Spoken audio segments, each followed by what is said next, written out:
Is it just me, or is the world getting louder? Not just the traffic or the construction, but the noise in our heads, the constant flood of notifications, the endless scroll of perfect lives, the deafening roar of everyone else's expectations. It's a storm, and somewhere buried deep beneath the chaos is your own voice, a quiet, steady signal of who you truly are and what you deeply want. But you can barely hear it anymore, can you? That storm of doubt, comparison, and fear has convinced you that the noise is you, that the anxiety is your natural state, that some people are just built for the sunshine while you're stuck in the rain. I'm here to tell you that is the biggest lie you have ever been told. You were not born to be lost in the static. You were born to be the music. This isn't about finding a magic off switch for the world. It's about learning to turn up the volume on your own soul. It's about building an inner sanctuary so peaceful and strong that the storm outside becomes nothing more than background noise. So if you're tired of the noise, if you're ready to finally hear your own truth, stay with me. Let's find your signal. Let's amplify it into a symphony. Your real life, the one you were meant to live, begins the moment you decide to listen. It's funny, isn't it? We spend so much of our lives waiting for the weekend, waiting for a vacation, waiting for someone to notice us, to save us, to give us permission to be happy. We treat happiness like a lottery ticket, a game of chance. Maybe tomorrow will be my lucky day, we say, as we let today slip through our fingers like sand. But what if I told you that you are the creator of your own luck, that every single day you are given a fresh canvas, a new set of colors, and the divine power to paint whatever reality you choose? I remember a time in my life when my canvas was just gray. It was a monotonous, soul-crushing gray. I was working a job I hated, surrounded by people who drained my energy, and I was stuck in a cycle of negative thinking that felt impossible to escape. Every morning, my alarm felt like a death sentence. I'd hit snooze, trying to steal a few more moments of oblivion before the crushing weight of my reality set in. My thoughts were a relentless barrage of negativity. I can't do this anymore. I'm not good enough. Nothing will ever change. And the universe, in its infinite wisdom, seemed to agree. My car would break down. I'd get into arguments with loved ones. Every door I tried to open seemed to be locked and bolted. I was living in a self-fulfilling prophecy of despair. The turning point for me wasn't some grand cinematic moment. It was small, it was quiet. It was a Tuesday afternoon and it was raining. I was staring out my office window, watching the raindrops race each other down the glass, and I felt a profound sense of emptiness. I realized I had two choices. I could let this grayness consume me entirely, or I could find a single drop of color, no matter how small, and hold on to it for dear life. That day, I chose color. My first act of defiance was simple. I went to a nearby store on my lunch break and bought a small, vibrant succulent. I placed it on my desk, a tiny speck of green in a sea of beige. It sounds silly, I know, but that little plant was a symbol. It was a promise to myself that I would start nurturing life, starting with my own. That's the first secret to cultivating positivity. You have to start small. You don't climb a mountain in a single leap. You take one step, and then another, and then another. You don't build a fortress overnight. You lay one brick perfectly, and then another, and then another. Your daily habits are your bricks. Your morning routine is the foundation. How do you start your day? Do you grab your phone and immediately flood your mind with the chaos of the world? Or do you take a few moments to connect with yourself? Try this tomorrow. Before you do anything else, just lie in bed for 5 minutes. Don't think about your to-do list. Don't think about your problems. Just breathe. Feel the air fill your lungs, a gift you receive with every passing second. Feel the warmth of your blankets. Listen to the quiet hum of the world waking up. In that stillness, find one thing, just one thing you are grateful for. It could be the comfort of your bed. It could be the sound of a bird singing outside your window. It could be the simple fact that you woke up today, that you have been given another chance to live. Gratitude is the ultimate mindset shift. It's a superpower that can transform your entire perception of reality. When you focus on what you have, The universe has a funny way of giving you more. But let's be real, it's not always easy. There will be days when gratitude feels like a foreign language. There will be days when the darkness is so thick you can't see your hand in front of your face. On those days, it's not about forcing a smile. It's not about pretending everything is okay when it's not. That's not positivity. That's denial. True positivity is about acknowledging the pain, honoring your feelings, and then making a conscious choice to not let them define you. Think of your emotions like clouds passing in the sky.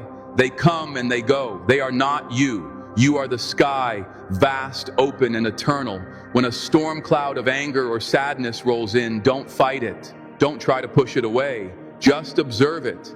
Say to yourself, here is sadness. I feel it in my chest. It is heavy. By naming it, by acknowledging its presence without judgment, you take away its power. You realize that you are the one in control, not the emotion. You are the sky, and the storm will pass. This practice goes even deeper. It's about understanding your own shadow, those parts of yourself you've been taught to hide, your anger, your jealousy, your fear. We are taught to suppress these feelings, to pretend they don't exist. But what you resist persists. By shining the light of your own awareness on these shadow parts, you integrate them. You acknowledge their existence and understand the unmet needs they represent. Your anger might be a sign that a boundary has been crossed. Your jealousy might be a signpost pointing towards something you deeply desire. Your shadow is not your enemy. It is a wise, albeit misunderstood teacher. True wholeness doesn't come from being good all the time. It comes from being complete. One of the most powerful tools I discovered on my journey was the power of my own words. The language you use, both internally and externally, shapes your reality. For years, my self-talk was abusive. I was my own worst critic, my own biggest bully. I would never speak to a friend the way I spoke to myself. I had to unlearn a lifetime of negative programming. I started by creating a mantra, a simple phrase I would repeat to myself throughout the day, especially when I felt the old, negative thoughts creeping in. My first mantra was, I am worthy of love and happiness. At first it felt like a lie. My mind would scream back, no, you're not. Look at all your flaws. But I persisted. I said it when I was brushing my teeth. I said it when I was stuck in traffic. I wrote it on sticky notes and put them on my mirror, my computer, my dashboard. And slowly, miraculously, I started to believe it. This is the science of neuroplasticity. Your brain is not a fixed, rigid structure. It is like clay, constantly being reshaped by your thoughts and experiences. Every time you repeat a negative thought, you deepen a neural pathway, making it easier for that thought to fire again. But every time you consciously choose a positive, empowering thought, you begin to carve a new pathway. You are literally rewiring your brain for happiness. You are building a super highway for joy and letting the old dirt roads of despair grow over. Your words have vibrational energy. When you constantly say, I'm so broke, I'm so tired, I'm so unlucky, you are sending out a frequency of lack and limitation. You are literally programming your subconscious mind for failure. But when you start to say, I am a magnet for abundance, I am filled with limitless energy, I am the creator of my own destiny, you start to shift your entire being. You start to attract people, opportunities, and circumstances that match your new positive frequency. This isn't magic. This is science. This is the law of attraction in its purest form. What you focus on expands. Another crucial piece of the puzzle is your environment. You cannot grow a beautiful, vibrant garden in toxic soil. Take a hard look at the people you surround yourself with. Are they lifters or leaners? Do they inspire you, challenge you, and celebrate your victories? Or do they drain your energy, complain constantly, and secretly revel in your setbacks? You are the average of the 5 people you spend the most time with. Choose your circle wisely. It is better to walk alone than to walk with a crowd that is going in the wrong direction. Sometimes the most positive thing you can do for your life is to let go of people who are weighing you down. This can be the hardest work of all, especially when those people are family or friends you've had for years. It doesn't mean you cut them off with anger. It means you learn the art of the loving boundary. It means saying, I love you, but I cannot participate in this conversation if it's going to be negative. It means limiting your time with people who consistently leave you feeling drained. It's not about being cruel. It's about self-preservation. It's about honoring your own journey and protecting your own peace. Your peace is sacred. And while you're curating your social circle, don't forget to curate your digital world. What are you feeding your mind every day? Is it a constant stream of bad news, political outrage, and celebrity gossip? Or is it content that educates, inspires, and uplifts you? Unfollow the accounts that make you feel less than. Mute the words that trigger your anxiety. Your mind is a garden, and you are the gatekeeper. Be ruthless about what you allow to enter. Fill your feed with motivational speakers, artists, entrepreneurs, and thinkers who expand your mind and ignite your soul. Now, let's talk about failure. The word we all dread. We've been taught to fear failure, to see it as an endpoint, a final judgment on our worth. But what if we reframed it? What if we saw failure not as a stumbling block, but as a stepping stone? What if every no was just a redirection to a better yes? What if every mistake was just a lesson in disguise? The most successful people in the world have failed more times than the average person has even tried. Michael Jordan was cut from his high school basketball team. Walt Disney was fired from a newspaper for lacking imagination. J.K. Rowling was rejected by 12 different publishers before Harry Potter was finally accepted. They didn't succeed in spite of their failures. They succeeded because of them. Failure is data. It's feedback. It's the universe showing you what doesn't work so you can get closer to what does. When you experience a setback, allow yourself to feel the disappointment. It's human, but don't unpack your bags and live there. Give yourself a time limit. Grieve the loss for a day, an hour, whatever you need, and then you get back up. You dust yourself off. You ask yourself, what can I learn from this? And you go again and again and again. Resilience is a muscle. The more you use it, the stronger it gets. You are not defined by your falls. You are defined by how many times you get back up. I want you to think about your body for a moment, this incredible vessel that carries you through life. How do you treat it? Do you fuel it with vibrant, living foods? Or do you fill it with processed junk that leaves you feeling sluggish and depleted? Do you move it, stretch it, and challenge it? Or do you let it become stagnant and weak? Your mind and your body are inextricably linked. You cannot have a positive mind in a negative body. When you exercise, your brain releases endorphins, which are natural mood elevators. When you eat clean, you have more energy and mental clarity. When you get enough sleep, you are better equipped to handle stress and regulate your emotions. But it goes deeper. Emotions are not just in your head. They are physical experiences. Stress, grief, and trauma can get stored in your body, leading to tension, aches, and illness. Sometimes, the most spiritual thing you can do is go for a run, dance wildly in your living room, or simply stretch. Move that energy, shake it out. Breathe into the tight places. Release what no longer serves you on a cellular level. Taking care of your physical health is not a chore. It is an act of self-love. It is a way of saying to the universe, I am worthy of feeling good. I am worthy of vitality. And in this journey of cultivating positivity, you must learn the art of forgiveness. This is a big one. Many of us are carrying around a heavy bag of resentment, anger, and bitterness. We hold grudges against people who have hurt us, replaying the scenes of betrayal over and over in our minds. But here's the truth. Holding on to anger is like drinking poison and expecting the other person to die. The only person you are hurting is yourself.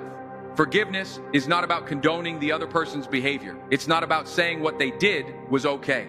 Forgiveness is about releasing yourself from the prison of the past. It's about cutting the energetic cord that binds you to that pain. It's about reclaiming your power and choosing to move forward. And perhaps the most important person you need to forgive is yourself. Forgive yourself for the mistakes you've made. Forgive yourself for the times you weren't your best self. Forgive yourself for not knowing then what you know now.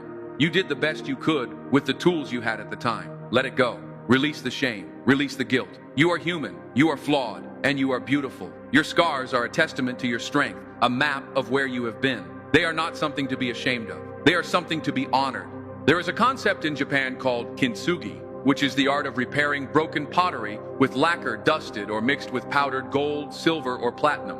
As a philosophy, it treats breakage and repair as part of the history of an object, rather than something to disguise. It celebrates the cracks and imperfections, making the object even more beautiful and valuable than it was before. You are kintsugi. Your broken pieces, when put back together with the gold of self-love and resilience, create a masterpiece of unparalleled strength and beauty. Don't hide your cracks. Let them shine. They are proof that you have lived, that you have fought, and that you have survived. So, how do we make this practical? How do we weave these ideas into the fabric of our daily lives? It's about creating rituals, positive rituals that become as automatic as brushing your teeth. I've already mentioned a morning gratitude practice. What about an evening ritual? Instead of numbing yourself with television or endless scrolling, take the last 30 minutes of your day to disconnect. Read a few pages of an inspiring book. Listen to calming music. Write in a journal. A brain dump journal is a fantastic tool. Before you go to sleep, write down everything that's on your mind. Your worries, your fears, your to-do list. Get it all out of your head and onto the paper. This simple act can dramatically improve the quality of your sleep and allow you to wake up feeling refreshed and clear-headed.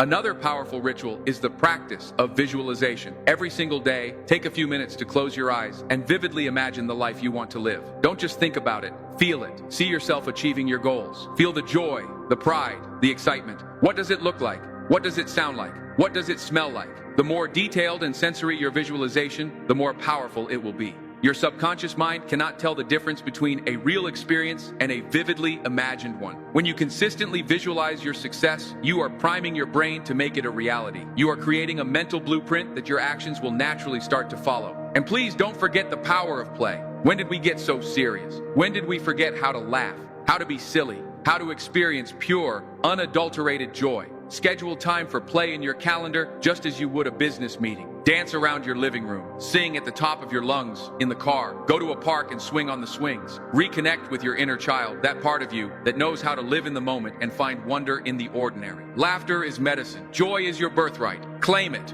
This journey is not about perfection. Let me repeat that. This journey is not about being perfect. You will have bad days. You will fall back into old patterns. You will stumble. And that's okay. The goal is not to be happy 100% of the time. The goal is to shorten the time you spend in a negative state. It's about building the self-awareness to recognize when you're spiraling and having the tools to pull yourself out. It's about progress, not perfection. Be kind to yourself. Be patient with yourself. You are unlearning a lifetime of conditioning. It takes time. It takes practice. It takes compassion. I want you to look in the mirror today. I mean, really look. Look past the perceived flaws, past the tired eyes, past the mask you wear for the world. Look into your own eyes and see the incredible, resilient, powerful soul that resides within you. See the person who has survived every single one of their worst days. See the person who has a heart that is still beating, a spirit that is still fighting. And I want you to say out loud, I love you. I believe in you. We're going to get through this together. Because the truth is, you are not alone on this journey. We are all in this together. Every single person you meet is fighting a battle you know nothing about. So be kind, be compassionate, smile at a stranger, give a genuine compliment, hold a door open. These small acts of kindness not only brighten someone else's day, but they also boost your own sense of well-being. When you put good energy out into the world, it comes back to you tenfold. Cultivating unbreakable positivity is not a passive activity. It is the most active, courageous, and rewarding work you will ever do. It is a daily commitment to choosing faith over fear, hope over despair, and love over hate. It is the understanding that you are not a victim of your circumstances. You are the master of your fate. You have within you, right now, everything you need to create a life of joy, purpose, and abundance. The sun is not outside of you. It is within you. It is time to let it shine. It is time to stop waiting and start living. It is time to become the person you were always meant to be. Your masterpiece is waiting. Pick up your tools. The work starts today, and it is going to be beautiful. But what happens in the moments in between the morning gratitude and the evening journal? What happens when you're stuck in traffic, standing in a long line at the grocery store, or sitting through a mind-numbingly boring meeting? Our lives are not lived in the grand moments. They are lived in these small, seemingly insignificant pockets of time. And it is in these moments that the real work is done. It is here that we practice the art of presence. Most of us live our lives on autopilot. We rush from one task to the next, our minds constantly chattering, worrying about the future or ruminating on the past. We are everywhere but here. We are everywhere but now. But the past is a memory. The future is a fantasy. The only thing that is real, the only thing you will ever truly have, is this present moment. And we are missing it. We are sleeping through our own lives. To awaken is to anchor yourself in the now. The next time you are washing the dishes, don't just wash the dishes. Feel the warm water on your hands. Smell the scent of the soap. Hear the sound of the plates clinking together. Be so fully present in that simple act that the rest of the world melts away. This is mindfulness. It is the practice of paying attention on purpose in the present moment without judgment. And it is a game changer. When you are fully present, anxiety cannot survive. Anxiety is a fear of the future. Depression is a pain from the past. But in the pure, unadulterated now, there is only peace. There is only being. You can access this peace at any time simply by returning to your breath. Your breath is your anchor. It is always with you. When you feel your mind spiraling, when you feel the overwhelm creeping in, just stop. Close your eyes if you can, and take one deep, conscious breath. Inhale for 4 counts, hold for 4, exhale for 6. Do this 3 times. In this simple, sacred pause, you are reclaiming your power. You are reminding yourself that you are the calm eye of the storm. Now, this path of positivity, of presence, of self-love, it will inevitably lead you to a place that most people spend their entire lives avoiding. It will lead you to the edge of your comfort zone. And this place can be terrifying. Your comfort zone is a warm, cozy, familiar place. But let me tell you a secret. Nothing ever grows there. It is a beautiful cage you have built for yourself. True growth, true transformation happens when you have the courage to step outside of it. It happens when you do the thing that scares you. It happens when you embrace discomfort as a necessary ingredient for your evolution. Think about the last time you felt truly alive. I bet it wasn't when you were sitting on the couch watching Netflix. It was probably when you were pushing your limits, when you were trying something new, when you were facing a fear head on. Maybe it was giving a presentation, running your first 5K, traveling to a new country, or having a difficult but necessary conversation. That feeling of your heart pounding, your palms sweating, that is the feeling of growth. That is the feeling of you expanding into a more powerful version of yourself. Fear is not a stop sign. It is a compass, pointing you directly toward the areas in your life where you have the most potential to grow. So, when you feel that fear, don't run from it. Lean into it. Get curious about it. Say, thank you for trying to protect me, but I've got this. And then take the leap. I promise you, you will find that your wings were there all along.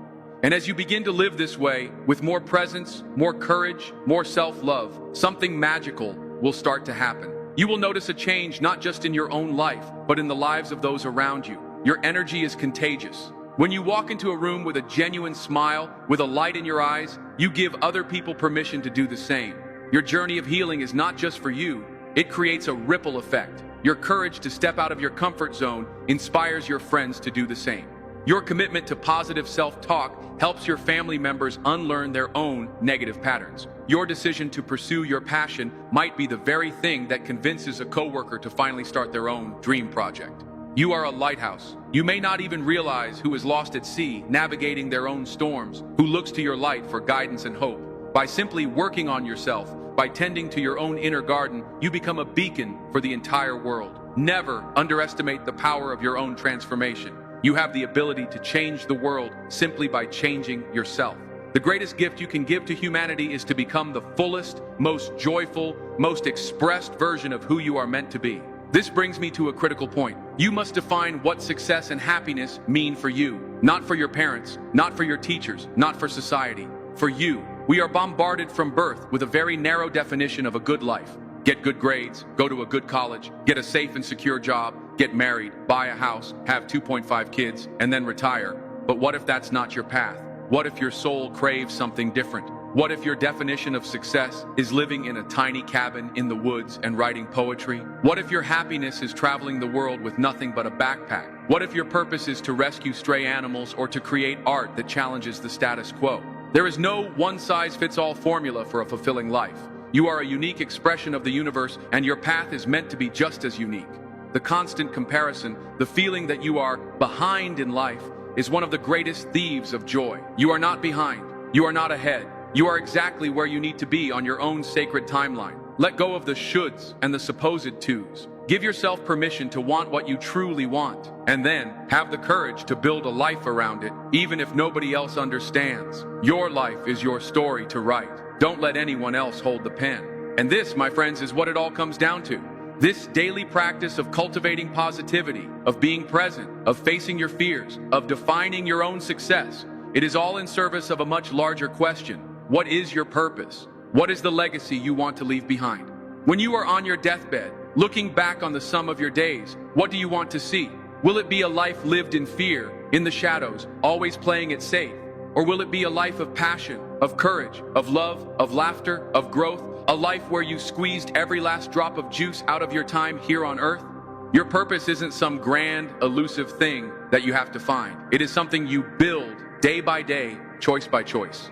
Your purpose is forged in the small moments. It's in the way you show up for your loved ones. It's in the kindness you show to a stranger. It's in the dedication you bring to your craft. It's in the resilience you demonstrate in the face of adversity. Your legacy is not what you leave for people. It's what you leave in people. It's the inspiration, the love, the courage you ignite in the hearts of others through the example of your own life.